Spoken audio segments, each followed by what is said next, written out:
So good morning, my name is Cormac Russel and I'm the Director of ABCD Europe and delighted to be working here in Croydon around the asset-based community development approach. And what I'd like to do is take a few minutes to explain a little bit of the background to ABCD, some of the philosophy and its principles, and then also share with you some observations around the work here in Croydon. So in terms of the background of ABCD, it has a long heritage spanning over 4 decades, both in terms of evidence and also in terms of understanding what actually makes communities strong and keeps them strong over time. Much of what we understand now as the building blocks of community were really identified in the late 80s through the work of Professor John McKnight and Jody Kretzmann, both professors at Northwestern University in Chicago and also both co-directors of the ABCD Institute. And I'm a faculty member of the Institute, and also then I direct with Martin Simon ABCD in Europe along with our colleagues here. So the learning, I think, in the late 80s was that there are key building blocks that we ultimately identify in every community. They're there no matter how economically challenging the circumstances are in every single community around the globe. And these building blocks are the people themselves, their assets, as we use the term, which simply means people's strengths, their abilities in terms of what they know, their passions, and the things they can make and do. So that's the first building block. The second is the clubs, the groups, the social networks, those informal groups of people who come together to do stuff that we simply can't do on our own, which grows community, makes community stronger. And the third is institutions. So a building block for sustainable communities and enduring communities are institutions, but institutions behave in a very particular way. Institutions that actually are outward facing, not inward looking, and are prepared to see their resources in terms of them being like a treasure chest that people can dip into to do what it is they want to do to grow their own communities, rather than seeing themselves as a fortress wall that's protecting public resources from the public. So it's a very, very particular building block, but certainly there are institutions out there who really focus in on how they can support communities to do their priorities, as in the community's priorities. And that's a critical support for sustainable communities.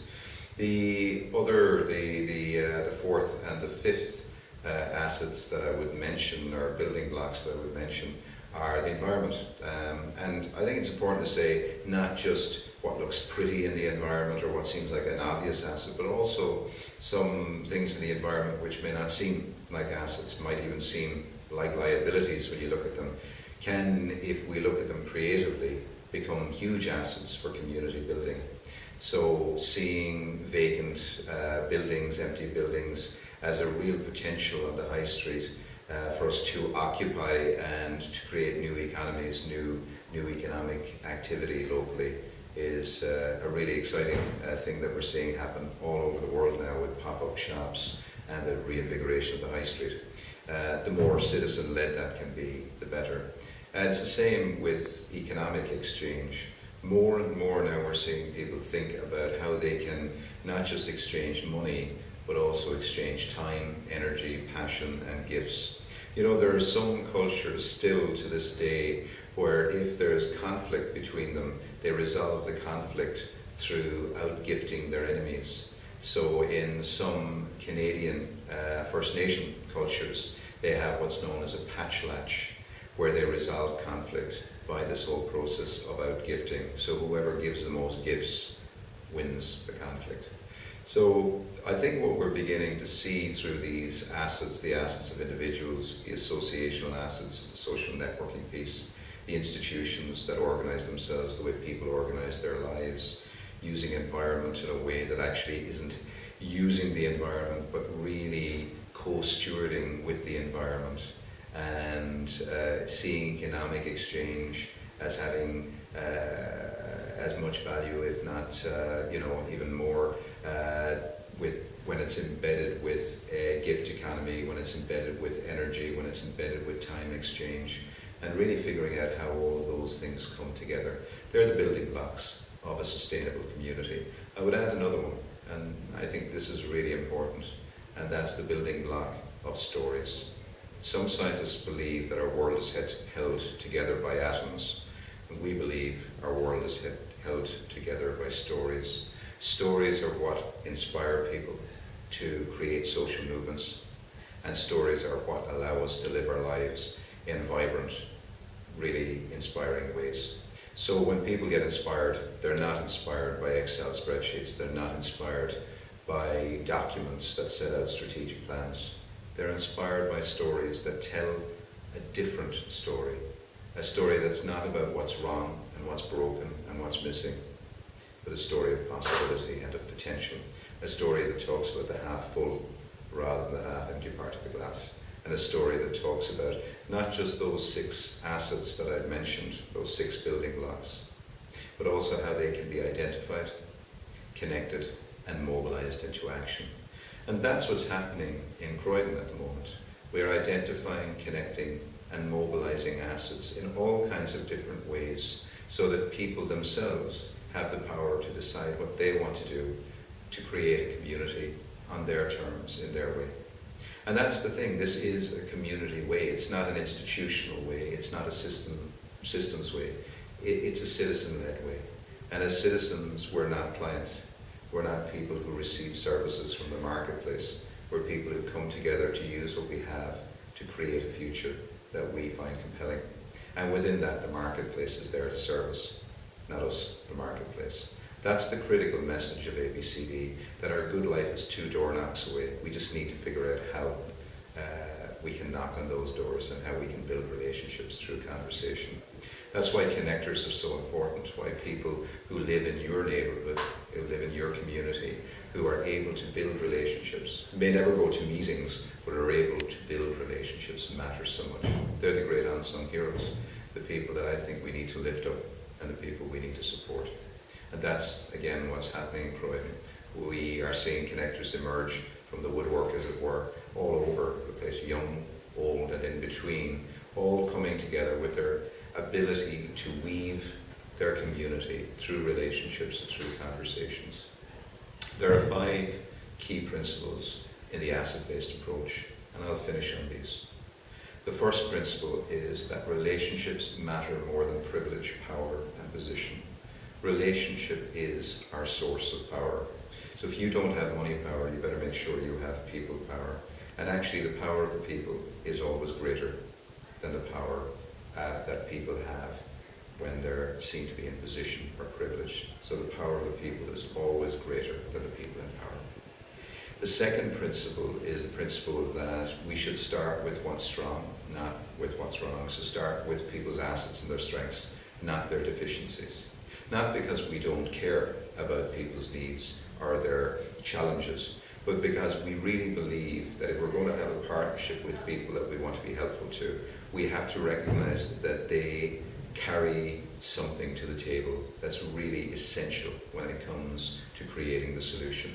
And that's their asset, their strength, their knowledge, their resourcefulness. And it's critical that we do nothing to cause harm to that.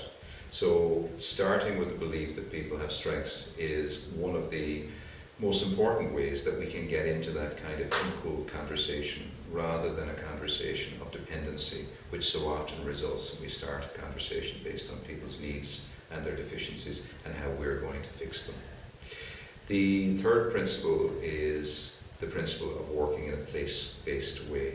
So while it is obviously important that we take on issues and we ensure that services are provided to address those issues, it's critical that we don't do anything to community that further separates, divides, or disconnects the community. Sometimes in the name of helping, what we've done is we've gone and divided communities into segments of need, like youth at risk, frail elderly, ex-prisoners, poor people, rich people, and everything in between. And then we create channels by which we can provide services efficiently to those groupings. The ABCD approach suggests that by working in a place-based way, we can bring people into relationship regardless of their need, regardless of their categorization. And one of the ways that we can do that is by actual community building. So the work that Janine is doing, the Express team is doing, is the work of community building. This is what makes ABCD real on Monday morning. They are the people who are going and coming alongside the connectors and then supporting those connectors to have conversations that are about the assets of people. So place really matters, because place is where everything comes together. And that's also where institutions can get out of their silos and start thinking about organising themselves the way people organise their lives. The fourth principle of ABCD is the principle that talks about how we can actually see the leadership shift from institutions to civic life, to citizens. Citizens are not clients, they are not passive receivers of our services. Citizens are fundamentally the most powerful people in democracy. They are at the centre of democracy, and they are the creators of our future and our current reality. Plato once said, if you're not politically astute, you will be doomed to be led by your inferiors. We are the people we've been waiting for. Citizenship is not about having a passport. It's about having a vision. Martin Luther King didn't stand at the steps of Lincoln Memorial and say, I have a strategic plan today. He said, I have a dream today. And 2,500 people, 1 in 4 of whom were white people, came on that journey with him. They were citizens. And we need to recognize that any enduring change that we create in the name of community development must be owned by citizens. So the fourth principle is that asset-based work is citizen-led, it's community-led, not institutional-led. And it's important that the third sector understand this message too. The third sector are there as long as they will be there, and hopefully it'll be for a very long time, to do the community building so that citizens are in the lead. The final principle, which I believe is the glue that holds all of this together and gives it meaning, is the principle of social justice. If we can't ensure that people who are marginalised, people who are on the edge, people that we call strangers, people that are not currently welcome, are not at the centre of our work, if we can't ensure that they are not holding a space and they have a voice in this work which is central to the work, then it's not asset-based. It's not truly realising the full promise of asset-based community development. Asset-based community development at its heart has a welcome for the stranger at the edge. In fact, it knows it can't do its work without the voice of the stranger at the edge, because in a way this is a message from the edge. It reminds us that we're not called to institutional life. We are called to the community way. And you know, at the end of the day, it's not so wild a dream to imagine that we could all create a community where everybody has a voice, has a place, and has a contribution to make. So thank you for creating space today during this conference to hear my voice. And just like to close by also thanking you for your contribution as citizens, both up to this conference and beyond this conference, as you go out and you make ABCD real in Croydon. Well done, and thank you.